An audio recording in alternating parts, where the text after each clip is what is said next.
On ne le savait pas à l'époque, mais en fournissant à l'équipe de France un 3e maillot en 2013, Nike est rentré dans l'histoire.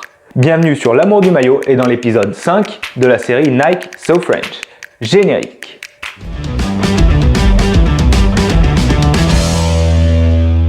Surtout pour me montrer votre soutien et aider la chaîne à grandir, n'hésitez pas à vous abonner et à cliquer sur la cloche pour être notifié de l'apparition des prochaines vidéos.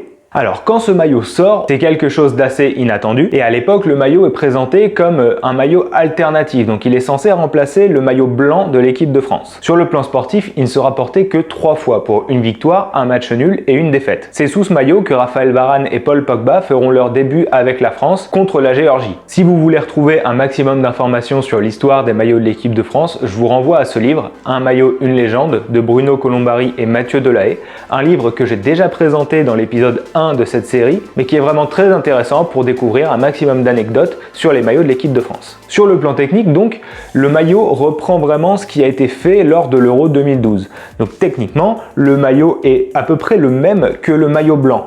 À une seule exception près, c'est que sur les manches, à la place du rappel marinière, on a un drapeau de l'équipe de France et que là où le bord de la manche est brodé à l'intérieur sur le maillot blanc, il est brodé à l'extérieur sur le maillot bleu. Si à l'époque le maillot paraît un peu fantaisiste, il reprend en fait le bleu ciel qui était utilisé par l'équipe de France durant la première moitié du XXe siècle. Initialement présenté comme un maillot alternatif, donc comme je le disais, il était censé remplacer le maillot blanc et en fait il prendra la place d'un maillot third, donc c'est pour ça que c'est historique. Puisque durant la tournée en Amérique du Sud en juin 2013, l'équipe de France est obligée contre l'Uruguay de porter encore son maillot blanc, tandis que le bleu sera porté contre le Brésil. Les couleurs du maillot bleu de l'Uruguay étant trop proches du maillot bleu domicile de l'équipe de France et de ce maillot-là.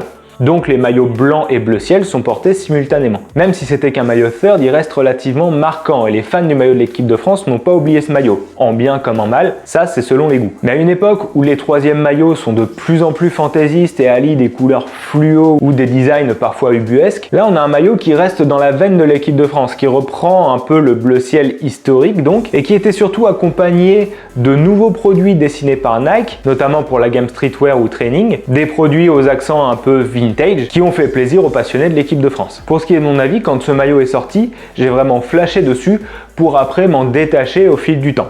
Ça reste un maillot joli, mais je le trouve un peu moins bien fini que le maillot blanc de l'équipe de France de l'époque, notamment au niveau des manches, comme j'ai pu le dire précédemment. Vous remarquez que je porte un maillot qui est un petit peu différent de celui-ci, j'ai pas de renfort au niveau des épaules, j'ai pas d'aération au niveau des flancs, et j'ai pas d'étoile au-dessus du logo. Vous l'aurez compris, si vous avez suivi mes précédentes vidéos dans cette série Nike So French, il s'agit du maillot qui était réservé aux équipes de France de jeunes, puisque dès son arrivée, Nike a commencé à fabriquer des maillots spécifiques pour les jeunes, avec quelques caractéristiques qui différaient. Pour en savoir plus, je vous renvoie à l'épisode 1 de la série, vous comprendrez mieux ce que je veux dire. Ce maillot, si je devais lui donner une note, je lui donnerais la note de 15 ou 16 sur 20. C'est un maillot qui est très correct, mais qui est un peu moins bien fini à mon goût que le maillot blanc. Donc voilà qui conclut ce mini chapitre de 3 épisodes sur les maillots de l'équipe de France 2012-2013. À partir de l'épisode 6, on abordera donc la Coupe du Monde 2014. En attendant, n'hésitez pas à vous abonner à la chaîne, à activer les notifications, à venir me suivre sur Instagram, je vous mets le compte en bas de l'écran. Et moi je vous dis à la prochaine pour la suite de la série Nike So French. Ciao!